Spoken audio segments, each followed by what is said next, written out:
you want to click record. Okay, so hello officially everyone, and welcome to today's online event brought to you by Matchboard in partnership with the BPO Council of Fiji and the Australian government-backed Market Development Facility. Our event is entitled Fiji, the Australian HR and recruitment industry's best kept secret, and will run for 1 hour. During this time, we hope to spark your interest and engage you in the conversation around the opportunity to extend your operations to Fiji through outsourced partnerships. We'll be kicking off with 2 short case studies, followed by a panel discussion with 2 outsourcing leaders based in Fiji. And to conclude, we'll have some time for audience questions. So think of your questions as we go along, and feel free at any point to pop those questions in the chat room so you don't forget them. So for those of you who don't know me, I'm Sharon Melamed, Managing Director of Matchboard, and I'll introduce our first speaker shortly. But just before I do, and while we're waiting for a few more, to join some quick housekeeping items. So first of all, we are recording this event.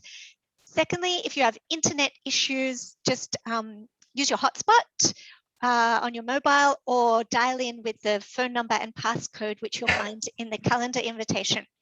And finally, could I just ask you to check that you're on mute until question time to prevent outside noise for our speakers. And now it's my great pleasure to introduce our first speaker, Simon Gibson at Protech. Protech is a leading Australian recruitment company, and Simon is going to present Protech's journey outsourcing a range of HR and recruitment processes in Fiji. Over to you, Simon. Thanks very much, Sharon. I'll just share my presentation for you all. Hopefully that's coming through if you... Yep, perfect. Yes, we've been asked today to share with you about Protech's journey with our Pacific office and outsourcing some of our tasks to Fiji. So to give a little bit of background for those people who don't know Protech, we're a national labour hire and recruitment provider, specialising in the provision of semi-skilled, skilled, technical trades and professional personnel. We were founded in 2006 in Brisbane, and we remain one of the largest privately owned recruitment companies in Australia with turnover in excess of $300 million. We have a national footprint with 22 office locations all over the country, which gives us a true national footprint to service a range of clients. We have a workforce in excess of 300 field employees out and about on any given day.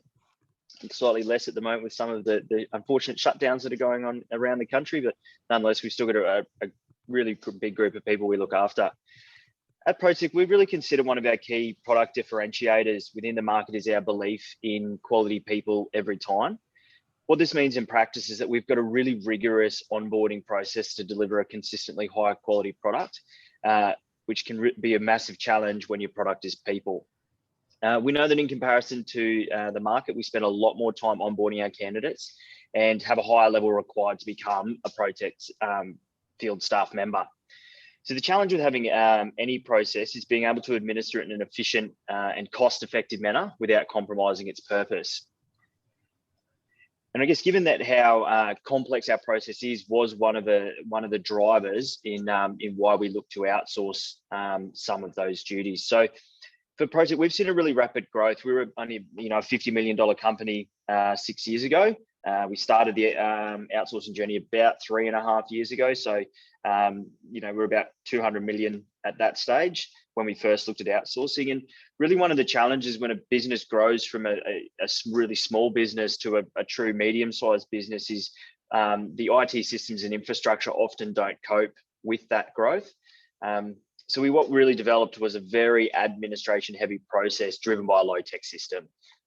Which we work, as a lot of people know, that there's not a lot of off-the-shelf products you can buy, especially in the blue-collar labour hire space, that make it very easy, especially when our process is quite different to the market. A lot of the work we did was very repeatable and process-driven. We do a very similar process every time we do onboard a candidate. And spending money on internal resources that were inefficient.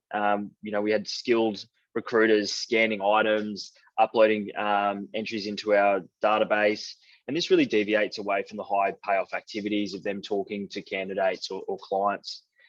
And I guess lastly, a really big driver of outsourcing, especially to a lot of the outsourcing destinations, is really around that cost, being cost effective. So for us, Fiji in terms of numbers is anywhere from 30 to 50% cheaper than having a local resource doing a similar role. Why Fiji? I think there's some really key factors that make Fiji a very attractive place for outsourcing, especially for us here at Protech. The availability of skilled talent in Fiji is a massive one for us. There's a lot of transferable skills into that recruitment space from the hospitality sector, especially in customer service and things like that. The vast majority of candidates applying for roles that we had on in that outsourcing space were university educated. So whereas in Australia, we try and bring on someone in an administration role who potentially, has only finished school and have done a few jobs. In Fiji, even the people applying for an admin role to upload paperwork to a system have HR degrees and things like that. So really well-educated people who are applying. Fijians' English was at a really high level in comparison to other outsourcing destinations, which is a massive plus for us, especially now. Delve into it a little bit later. We have people who are talking on the phone to our clients and our candidates and things like that, and more often than not, they don't even know that they're in Fiji. So I think that's a really big plus for us. The time zone of Fiji really suited the majority of our business, which is about 60 to 70% East Coast based in terms of volume of work and also the volume of internal staff that work. But they, I guess, with our Pacific office also offered the flexibility of extended work times in Fiji to make sure that we did actually have full national coverage of staff across all of Australia and its time zones. Advantage for us being Brisbane based, that's where our head office is. The ability for staff to travel from Brisbane to Fiji to do training and setup was a really big one for us. A lot more effective than going to some of the other Asian destinations. Also really great benefit of Fiji. I know for those who've been there, it's also a great holiday destination. So a great way to go and visit the team and then tack on a work holiday or something after that. We've certainly had a few people utilize that, which is also a great perk of Fiji. But lastly, it's great for us to be able to bring team members over to Australia, which we've done in the past as well for national conferences and things like that. It's not a huge cost to be able to get someone over to Fiji in either time or dollars.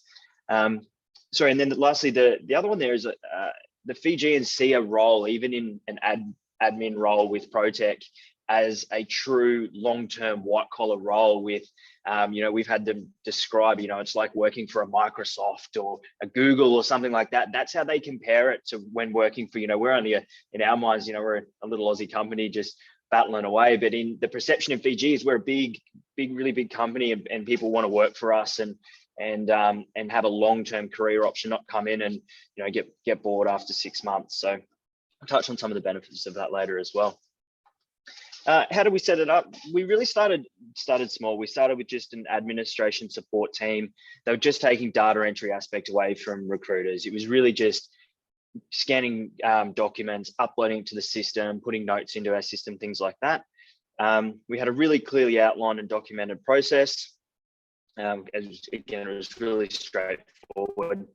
The other thing we did is we set up a ticketing system on the Fresh Desk platform. This allowed clear recording of tickets coming in and the type of tickets being utilised by the onshore team. And we could establish SLA times for each type of ticket to ensure items were being addressed in a timely manner. And we'd also monitor each consultant in Fiji for output to make sure that they were all productive. And then lastly, once we'd had it all set up, all of those pieces in place, we had actually had our operations management team travel over to our Pacific office to be able to then do some face-to-face training, set up and everything to make sure we were all up and running. And I guess the exciting part for us is, we started small, but we realized pretty quickly that what we could do was really kind of endless. So, we set up our support team through our Pacific office just to remove the admin burden that recruiters felt. We did this initially with 2 team members. And we did that for about 6 months to get things up and running, iron out the kinks and everything like that. But then we realized there was team members who were keen to do more than just the basic stuff. So we started adding on basic recruitment tasks to one of the team members over there. So that was things like screening of job ads, phoning candidates, shortlisting them, doing reference checks with clients, passing leads and things back into our consultant teams. And we began to see more and more capability and capacity growing within that team. So then we added a third team member. And then from there, we actually were able to split the team into two people just doing more the administration, which was the kind of the core function of our Fiji team. But then also we moved one of the team members into a full end-to-end recruitment role. So they were operating in a recruitment role no different to someone would be in one of our local Australian offices. The advantage being is we could utilize their resources wherever the demand was at the time. Given a lot of our work is project driven, we can shuffle them around as needed. So from there, we've continued to grow that. So we actually now have 3 team members. We kind of bring them into our admin team. They get to learn our systems, our processes and things like that. And then we move them into what we call our operations team. So in that side of things, we've now got 3 gentlemen who work in our operations team, in our recruitment hub full time. We have 2 administrators who are still doing those ticket-based items. I guess the final area that we utilize Team Fiji for is what we call in our translation team. Due to the growth in our business, we had to implement a payroll solution that had integration issues with our CRM. And in order to minimize our disruption to our front end business, we have a team in Fiji that ensures the data in our payroll system is kept in sync with our front end system. Unfortunately, this has been a very manual process and a much lengthier process to rectify than initially thought. Without the support of Fiji, we wouldn't have been able to do this in a cost-effective manner. I think we initially set down to rectify the integration issues. I think we had a 3-month timeline. And unfortunately, like all good IT things, that was 3 years ago. And I think we're finally getting to a point where we're solving that. And again, it's that flexibility of being able to ramp up in a cost-effective way was a really big win for us to be able to deliver that. So overall, now we've got a team of 10 in Fiji in our Pacific office. And it's great to see their capacity and capability growing.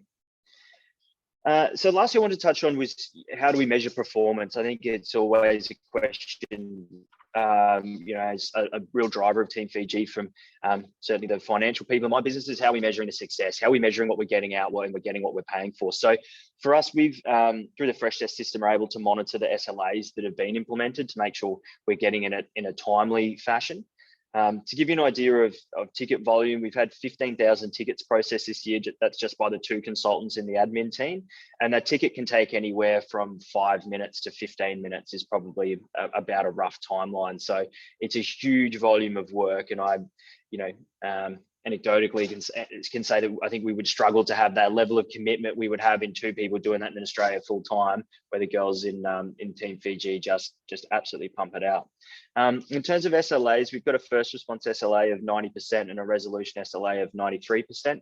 And given the nature of our tickets, sometimes having to actually get in touch with reference checks and things like that, that's a big success for us. Human performance is also a large factor, and one of the key metrics we track within that is staff turnover. And I'm really proud to say that in the 3 years we've been using our Pacific office, we've had only 1 staff member leave. So if we average that out, it's less than 1%. Now, in comparison to the rest of our business onshore, that sits at about 15%, which even for the larger recruitment companies, if they're under 30%, that's good. So we've got a good turnover within our onshore team, but it's really, really great within Team Fiji. Some real drivers of success and of what have made our journey so successful, just outside of those pure performance factors, is really having the buy-in from our local teams. It is a journey to get the local teams to be able to buy in that, hey, yes, we've got people. No, you don't see them every day, that it's video calls and things like that, but that doesn't mean that they can't do everything that an onshore resource can. And you've got to build that trust, and we've certainly done that over time. I think the other real key for us is at Protech, we don't see Team Fiji as a team of contractors who work in an office and we just send them stuff and off we go. Even sitting here, I talk about them as Team Fiji. They're a team that are in my reporting lines and I manage, and I consider them to be people who work for Protech. The fact that they're paid by another entity in Fiji really isn't how they're viewed within our business. And I think that's really key. They feel part of our team, they feel engaged. And I think that's a massive key to the overall success. And I think it also flows into again, what makes it successful is that they do need to be managed and looked after like they are internal staff. You know, you can't, it's not just a set and forget, send them work, or, you know, if there's a team leader over there, send it to them, they'll sort everything else out. You know, they report to a manager here in Brisbane. You know, we have reporting lines that they're all part of. So I think that's, again, a driver for them to be successful.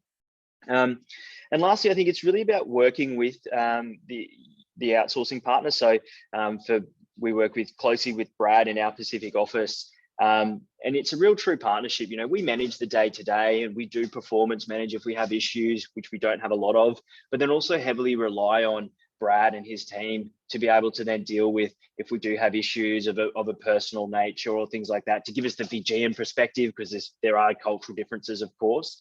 And I think that having a really open and transparent relationship there, again, has really been a huge driver of the success for our business. And lastly, I just thought I'd share some great happy snaps of our team. That's not all of them. We need some updated pictures because we have grown. So, you know, the three gentlemen on the right, David on the left of that picture, has been with us since day one. So he'll be coming up to 4 years at the end of this year with our business, and he's yeah, definitely the real cornerstone. So no, it's a fantastic team, and yeah, thanks for having the opportunity to share a little bit more about our journey.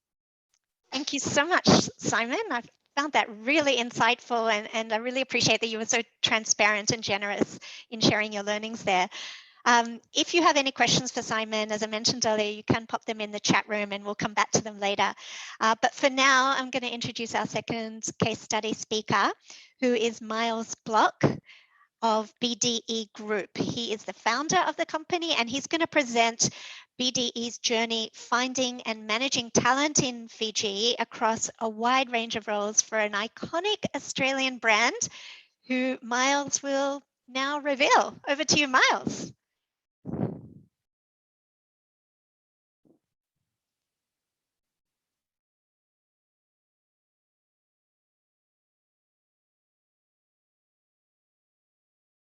All right, thanks, Sharon, and sorry for the delay while I got that presentation up, and I think you should now be able to all see it. All right, great, thanks. All right, so yeah, I'm excited to be able to share some of this with you all today. Most of you will all know who Lowe's is. They're a really iconic Australian retailer. They've got over 200 stores across Australia, and how BDE Group fits into the picture is that we are a consultancy and project management company, and we help Australian companies set up and manage their remote offshore teams. So whilst most companies will deal directly with an offshore partner, and they do that quite successfully, occasionally a company doesn't have either the internal experience or capacity to set that up, or they just want some additional support on the Australian side to help them prepare for shifting to a split team. And that's where BDE Group steps in, and that's what we've done in this case with Lowe's. So we help them plan, procure, implement, and then ongoingly manage this team that I'm about to share about.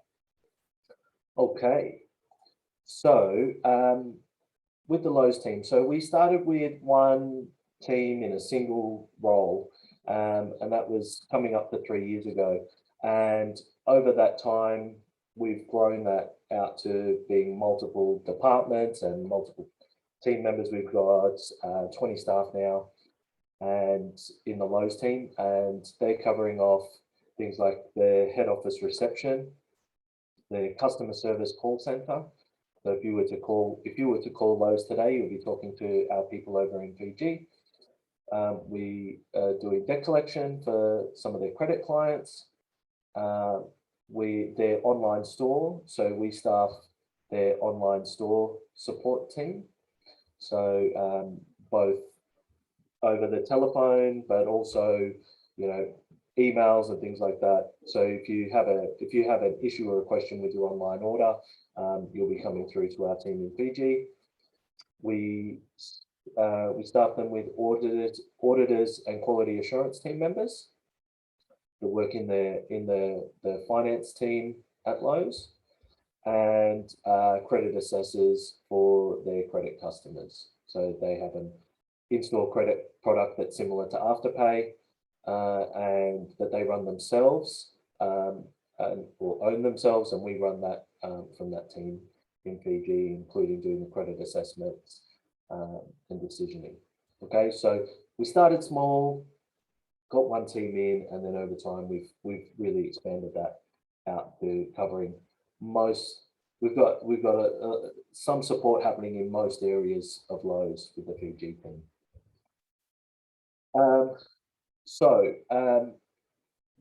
Why we chose Fiji. So Lowe's has been around for over 120 years in Australia. They're very true blue Aussie. They're an excellent employer. They're the retail employer of the year 3 years in a row. So they needed an offshore destination that was going to be able to fit within their culture, and was going to be able to represent their brand with their Australian customers. As well as an important part of Lowe's customer base are older Australian customers who would find it more challenging to overcome communication barriers with, with a more traditional offshore outsourcing destination. So they needed people that were going to be flexible, personable, and empathetic. And we didn't want to leave the Lowe's customers with any sort of frustrating overseas call center experiences. That's why we chose Fiji. And then in Fiji, we chose to partner with an outsourcing company called Grey Mouse. So Grey Mouse has been operating for over 15 years. And as a smaller sized outsourcing company, we felt that they were best placed to accommodate the bespoke solution that we were looking for. They could offer us the flexibility and what we were trying to achieve with setting up the call center, the offshore destination for Lowe's. So that's why we chose Fiji and Grey Mouse. In particular, the things that we were looking for that we liked is the cultural similarities. So Fijian sporting teams compete against ours. The Fijians watch some of our TV shows, their news reports on events that are happening in Australia, and tourism is a big part of the Fijian economy. So it's really dominated by Australian and New Zealand visitors. So the Fijian people are really accustomed to Australians and accustomed to the Australian culture, and it's familiar to them. Okay. As well as they're just, as a culture, they're just naturally really warm and friendly. They're accommodating and flexible, and ingrained in their culture is a real team or community, motivation. You know, they're historically a tribal nation, and so they really, we thought they'd really fit well with what we were trying to achieve. Okay. Their accents. So, as Simon mentioned, the accent in Fiji is really, they do have an accent, but it's easily understood. It's not grinding at all for the Australian ear. And in some senses, we joked that we made their call center more Australian when we moved it to Fiji, because just like any call center in Australia, there's people with an accent. And we found that the accent in Fiji was clearer than the accent in most Australian call centers. So, and there's some reasons for that. So the schooling in Fiji is conducted in English. So all our staff have been speaking English all their lives. Business and government operate in English. And most importantly for us, because a lot of the stuff was written, our team are responding, they're generating reports, they're responding to customers and staff via email and chat and things like that. It was important to go somewhere that they were really well versed in UK English like Australia uses. We didn't want to annoy Lowe's customers with the funny spellings that America uses, which is a lot of the outsourcing destinations in the world are based on US English. But that was important to us. The other thing is the education and talent pool. So the Fijian people are highly educated. So most of the staff that we've hired are university graduates. They consider working for Lowe's and working with us as you know, a prestigious job and a career job. These are professional people. So even some of the more junior roles that we have, we find that these are people that have gone into a career of working in a call center, for example. Whereas every call center I've managed in Australia, everybody's on their way to somewhere else. Whereas these people have really gone and studied. They've gone and studied so that they could go into this style of career, and they see it as that. And so that was important to us. Having an outsourcing industry focused on Australia. So Australia and New Zealand is the focus for most of the outsourcing businesses in Fiji, and that's certainly the case with Grey Mouse, who we work with on this team. So so rather than Australia being an afterthought as a market, all of Grey Mouse's attention was on the Australian market, and so that's why we chose Fiji and chose Grey Mouse. The other thing was their HR systems and laws. So even though Grey Mouse take care of all the HR management on our behalf, it was really important to Lowe's that the destination we choose have robust and quality HR and OH&S protections for their staff. The last thing they needed was something that they're getting so right in Australia to fall out in their overseas team. So Fiji's HR standards and laws are really similar to Australia's. It seems that most of the legislation they've modelled off ours in Australia. So the employees are really well taken care of, and it's within a framework that Lowe's HR department and management can understand. They don't need to. Grey Mouse manages it all, but where the HR department in Australia wants to understand what's going on over there, they're able to really clearly understand it. The other thing is it's really easy to travel both ways between Fiji and Australia.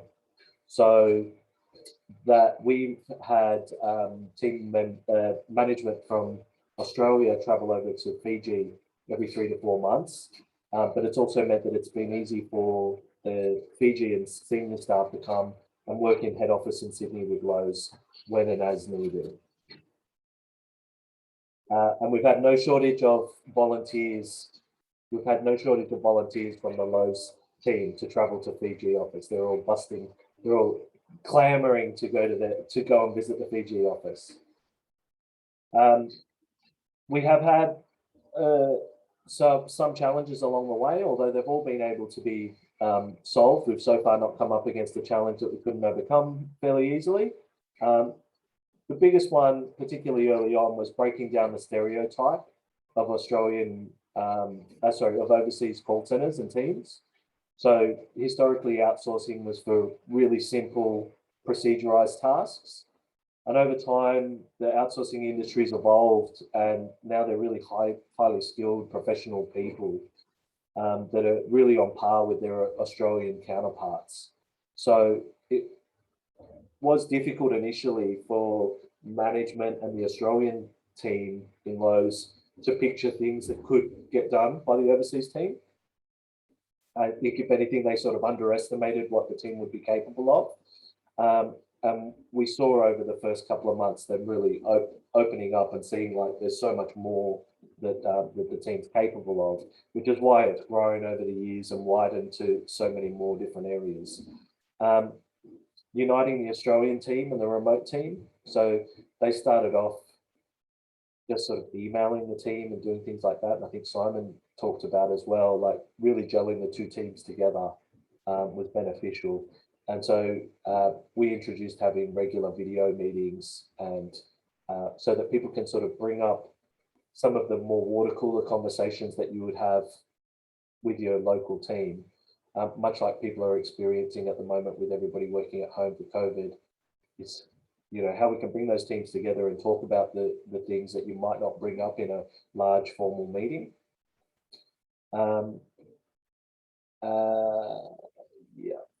The other thing was pay rises. So we've gotten used to in Australia not having our pays go up very often. It's not the case in Fiji, and so the impact financially of those pay rises is really minimal. So in this team, the salaries are about 20% of what the equivalent would be in Australia. So so pay rises aren't very impactful, but it's important to budget for them and make sure that both you and your team in Fiji understand what is happening there, and so you can prepare for it. And the other one's being caught by assumptions. So initially, some of the other Lowe's Australian people were used to being able to quickly change something on the spot and walk down to someone's office and execute a change on the spot. We found that there's sometimes assumptions like, oh, hey, we need them to do this, so they're going to need this piece of equipment.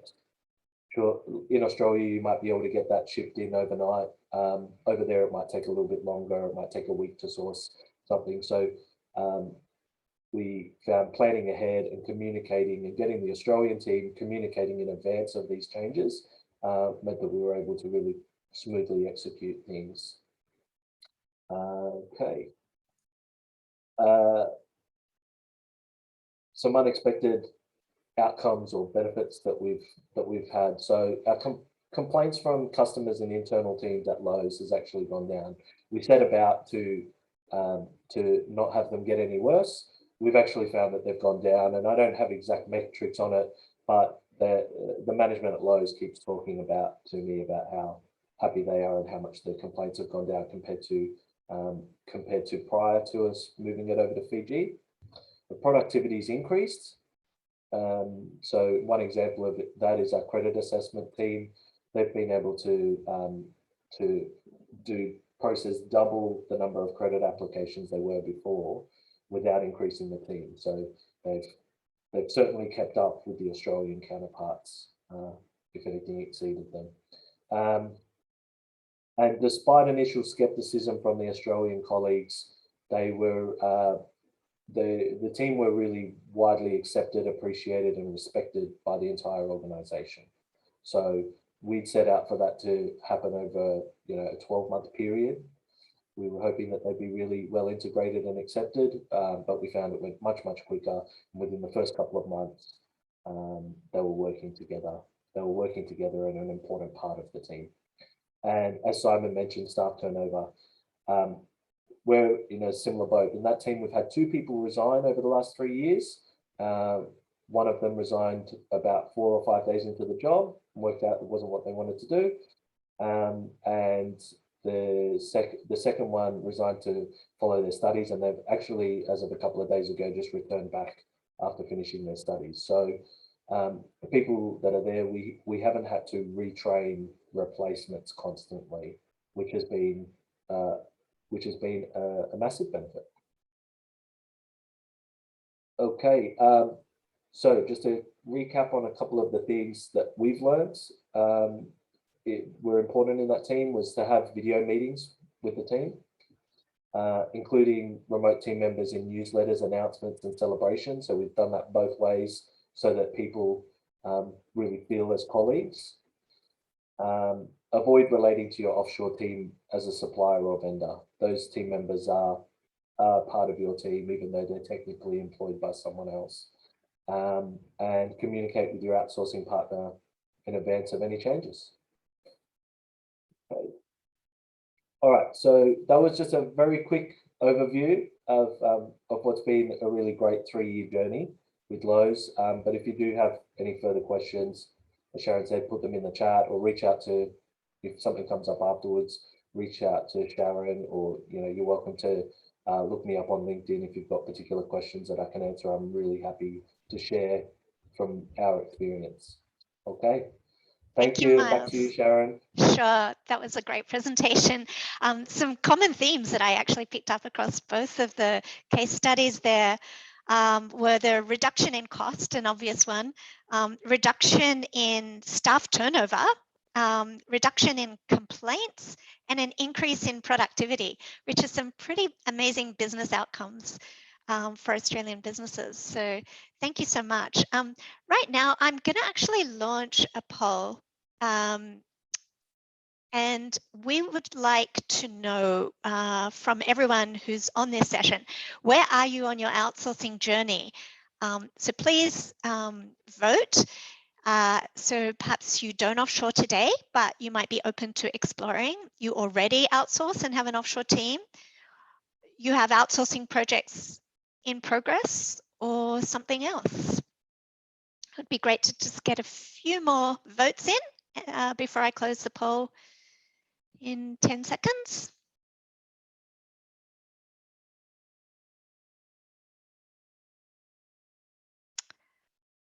Okay, 5, 4, 3, 2, 1. Gonna close the poll. And I'll share the results with you actually. So interestingly, in equal numbers, we have people who don't offshore but are open to exploring it, as well as people that already have an offshore team, and then a couple of other ones. So thank you for participating in that poll. I hope that's gone off your screens now. Okay, so now it's my great pleasure to introduce our two panelists who are joining us live from Fiji. We have in Nadi Brad Russell, who is Managing Director of our Pacific office. And we have joining us from Suva, Fayaz Khan, who is the General Manager at Grey Mouse. Welcome, gentlemen. Thank you, Sharon. And thank you everyone on the group today in the webinar. Yeah. Nice to meet you. So I was just going to say, nice to meet you all. Thank you, Sharon, and thank you, Simon and Miles, for some really good updates there. Great. So Brad, I actually would like to ask the first question to you. We heard from both presenters just now that they had a really great experience compared to onshore in Australia in terms of the very low staff turnover in Fiji, in fact, single digit annualized attrition. Could you share perhaps the reasons for that, why you think staff turnover may be so low over there? I'll just ask you to go off mute. Yeah, sure, Sharon. So it was touched on by either Simon or Miles, I forget now, but one of the things, it might have been both actually, but one of the highlights I see with why that happens is when someone takes on a role in a contact center or an offshore outsourcing office, they're treating it as a white collar job and a career move.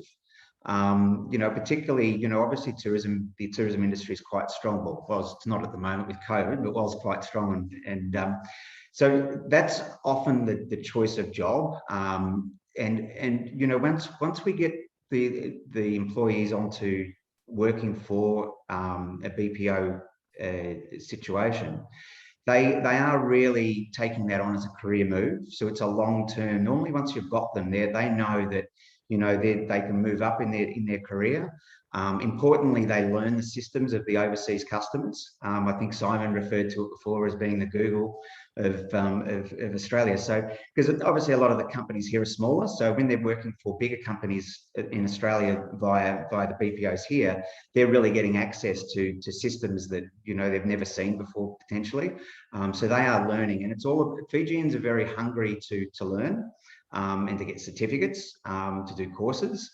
And I just think, that then linked with the commitment that we get from our clients to treat them as both Miles and Simon said, to treat the team members as their own team members, that really gives them that kind of feel of, they really belong and they can move forward in their career. Obviously, employment here it's a highly valued thing. There are lots of unemployment in Fiji, and particularly now with the collapse of tourism at the moment. So when people do get a job and it's a nice workplace and they're working in an executive style environment, they don't normally move on. So I think that's probably the key points I would suggest. Okay, just you touched on you know, a lot of jobs lost because of the tourism industry being decimated through the pandemic. What is the availability of graduates who have some HR experience or have studied HR in some way at university? Is there an available pool of graduates lining up every time you post a job?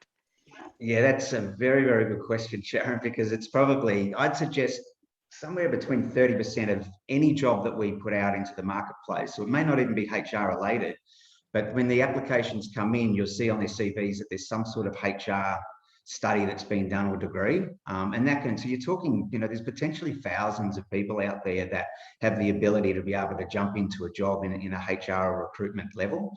And as you know, like there's a lot of smaller businesses here, so they don't necessarily need a team of 10 or 20 HR staff members. So, you know, so there's lots of availability of HR trained people without the jobs here. So I believe there's a huge talent pool available. Excellent. I'd like to now address the elephant in the room, which everyone can guess is COVID-19. Obviously, we see a bit about that on TV in terms of what's going on in Fiji. So I was wondering, Fayaz, if I could turn to you and ask you to give the audience a bit of a view on the response of the government and the BPO industry to the pandemic, and have your overseas clients been affected in any way?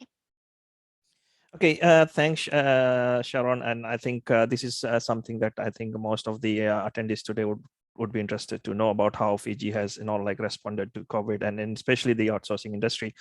So I think, and I think just to go in there, I think firstly, we would like to thank our government as well of today here, that they have been really supportive of this outsourcing industry. And really one of the main key things that we saw was that they integrated us as being part of the essential services here in Fiji.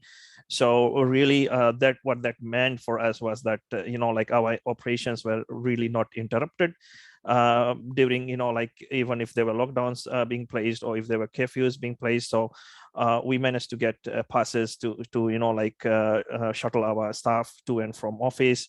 And then on top of that, then they went ahead and developed some COVID safe protocols as well for essential businesses that were operating to follow, to be able to, you know, like keep the team members safe as well, which was actually a requirement for any business to operate in this pandemic, and which the outsourcing council members have adapted to, you know, very diligently.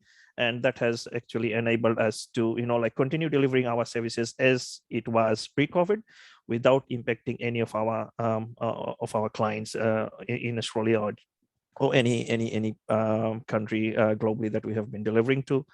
And I think really we didn't had to go into work from home for long because of this support and changes that were, you know, like so swiftly handled by the relevant authorities to you know, like protect and continue continuous of this outsourcing industry, actually, because knowing how relevant it is for them to be able to deliver, because, you know, like the clients are based outside Fiji.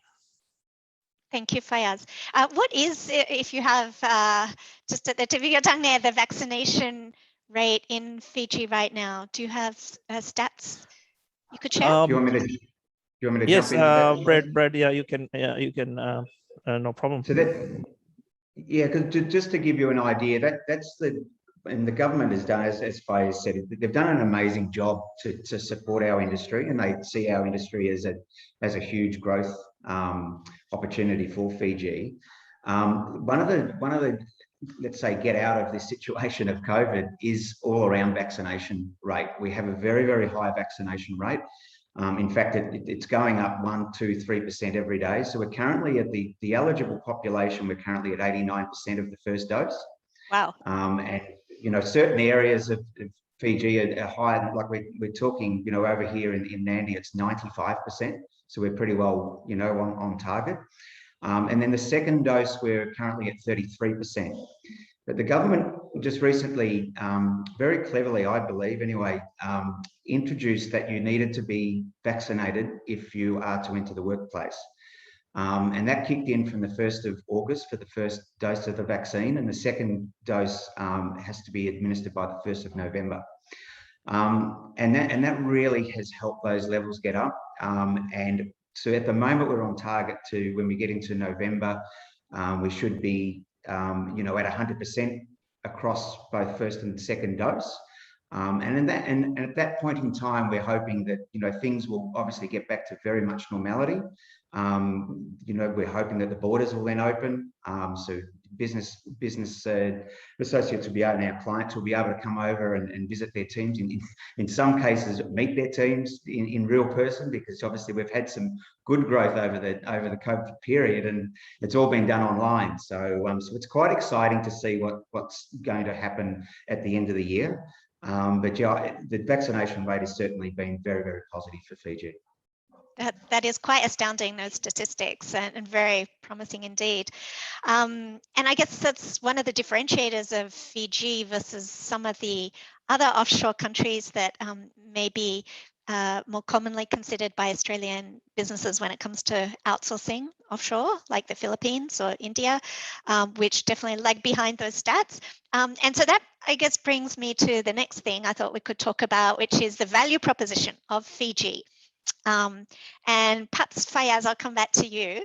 So why, if you could maybe give me a few salient points of why Fiji should be the choice of outsourcing destination for Australian businesses versus other markets.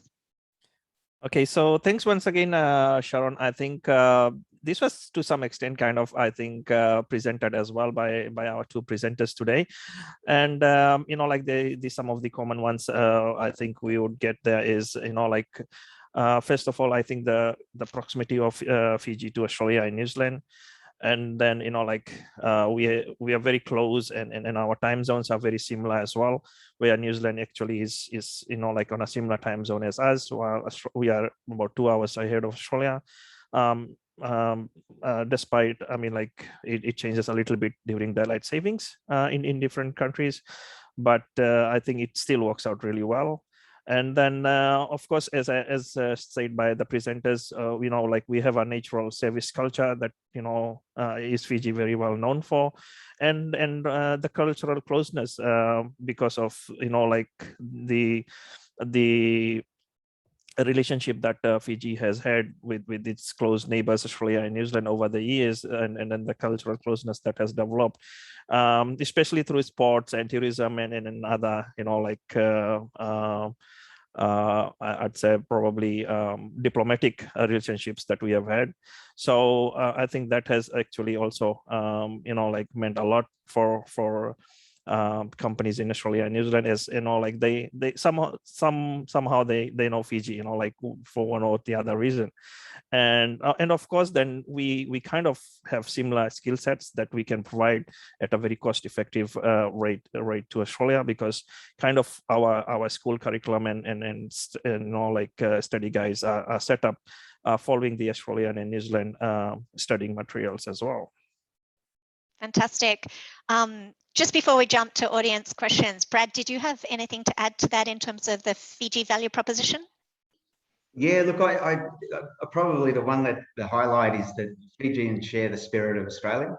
And, being a fellow Australian, been living here for nearly 9 years now, but, I see that on a day-to-day basis out in the office. And I think that's really, really important, particularly when you're integrating your team in Australia with your Fiji team. That all of those things that have been mentioned about language and all of that closeness to Australia really means a lot, and you see that come out very, very openly and easily. The other thing, which is always a bit of a standout, is the eagerness to do extra hours. Obviously in Australia, a lot of people want to do lesser hours, We're in Fiji, and Simon can certainly certainly agree with that, because like some of his team, or the Protech team, have been doing amazing, particularly when pay rates changed, you know, from one financial year to the other. You're talking about overtime that I've never ever seen before. So that happy employee, happy client, you know. So so they're always eager to do extra hours. And you know, we touched on the travel side of things.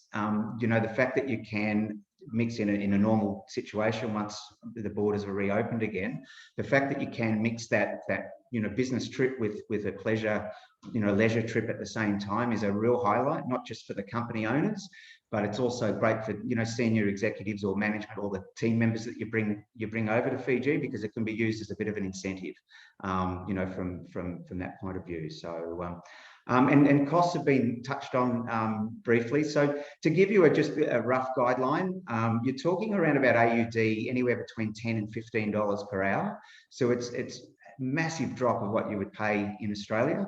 And as you've heard from both Miles and Simon, you're going to get the same output, or possibly even better output than what you would in Australia. So there's obviously some really good cost savings there for you as well. Fantastic. So $10 to $15, Brad, if you could just clarify, that is not only wages, but that also includes all the payroll processing, the management, the housing of the staff, the computer, the Correct, telephone, yeah. Everything. Okay. That's fully loaded. The only additional cost you're going to pay for that is overtime, and that's at your discretion and your or the client's approval. So you know, yep. It's a great way of knowing what your monthly costs are, and yeah, it's certainly a huge saving. Yeah, $10 to $15 is quite amazing.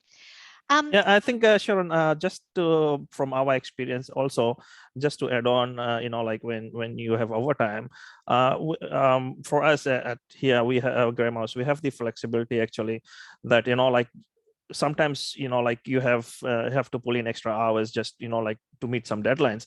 But, you know, like when you have easy days, you can easily offset those hours as well. So you have that flexibility as well, where you really don't have to spend more money to pay people for overtime, but you can, you know, like take it out on the easy days. Fantastic. Okay, so we better wrap up the panel discussion. Thank you both. And see if the audience has any questions. So you can either type in the question in a chat room, or you can unmute yourself and ask it directly. So if anyone has a question, please go ahead. Yes, go ahead. I have one. Thanks, guys. That was really, really informative. I was just wondering what you think it will be like with staffing when the tourism industry comes back to life after kind of COVID and these vaccinations. Like, do you see people possibly going back to that, or do you think they'll stay in this sort of office environment, or how would that affect, you know, staffing and resourcing if we were to look at that? I'm happy to take the lead on that, Sharon and Faiz, if you like. Brad, I think you'd be the best one to answer, because you're based in the tourism town, you know.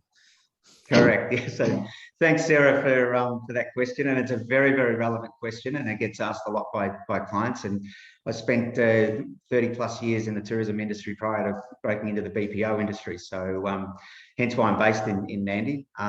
So to give you an idea, in particularly for the West, so I'll talk about in the Nandi area, which is the major area where the tourism workers are. You're talking about households that were wiped out of jobs. Okay, so it was, you know, mum, dad, uncle, cousin, everyone who was working in the tourism industry or related to the tourism industry. And what comes out in those questions when we're doing the interview process, because we obviously asked that question about going back to the tourism industry, they all have the same. They've said, no, we've made a decision as a family that we won't all go back again, because we've learned from that. We need to be diverse as a family. So if we get a job, you know, in the BPO industry, we're not going to be looking at going back to the tourism industry. Awesome. That makes a lot of sense. Thank you.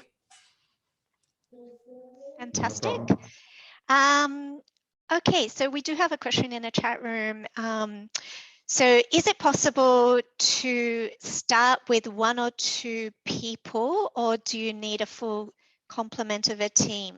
So I think if people want to test the waters, is it possible just to have 1 or 2 people to get a feel for it, gain confidence before they start expanding their team? Fayaz?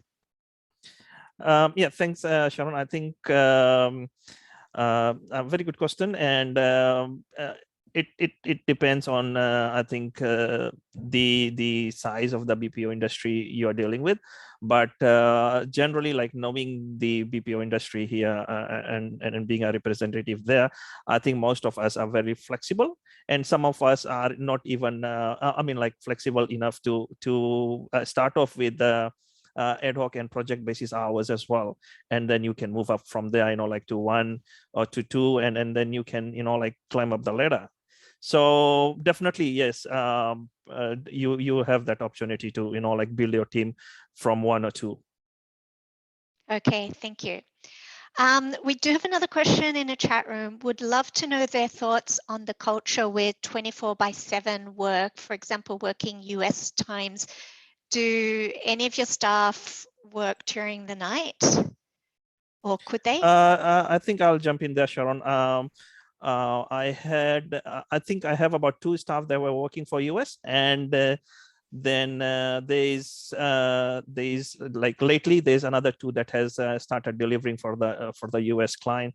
So like it's 24/7. Yeah. So there's no problem with that. Yeah, most of the BPO operators here operate 24/7. Yeah, and with keeping in mind the safety and security of the staff as well, we provide transportation to and from work.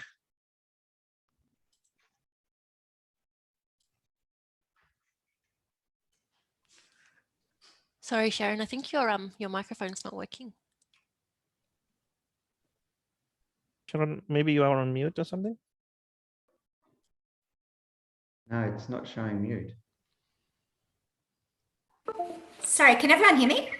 Yeah, can now. Yeah, something very bizarre happened then. Yes, so the question was, can you accommodate project-based work, or does it need to be a permanent team? We can accommodate both. I mean, like speaking from Grandma's point of view, yes, we accommodate both. Okay. Yeah, again, most can do project and permanent. And often what can happen is you can start with project and then it moves into a permanent role. Okay. Yeah. One more question, and we'll have to wrap up soon. Which are the typical companies using outsourcing services in Fiji? Thanks, Ed, for the question. And I guess that refers to the sorts of industries, the sorts of size of companies. Do they come in all shapes and sizes in Fiji? What's the typical client for you? They certainly do. If I talk from an our Pacific office point of view, we currently have 14 clients, and that's across nearly 14 different industries. It's just the way I look at it. Obviously, there's a whole bunch of companies in Fiji, and as long as those companies are doing the back office procedures that our clients are wanting, then we can find the talent to do it. And that's been our approach to it. So, as long as we know the talent is there to be able to do the role, then we will go and source the team members for them. So yeah, for us, it's a real range of, like, we still, even with COVID happening in Australia, we still have a tourism client. But we've got construction, we've got property services, e-commerce. There's a whole bundle of different industries that are currently using our services. Okay, fantastic. Well, unfortunately, that brings our event to an end. There were a couple more questions, but we'll handle them offline. So thank you so much, everyone, for giving up your time today. We will be sending around a short survey to get your thoughts, and would appreciate if you could answer that one. Finally, if anyone on this session is interested in more of a deep dive comparison into Fiji versus the Philippines, we are conducting another online event on that exact subject on September 9. So please reach out to me if you'd like to attend that one as well. Wishing everyone a wonderful day ahead. Thank you again to our sponsors and speakers. Stay safe, stay well, and see you next time.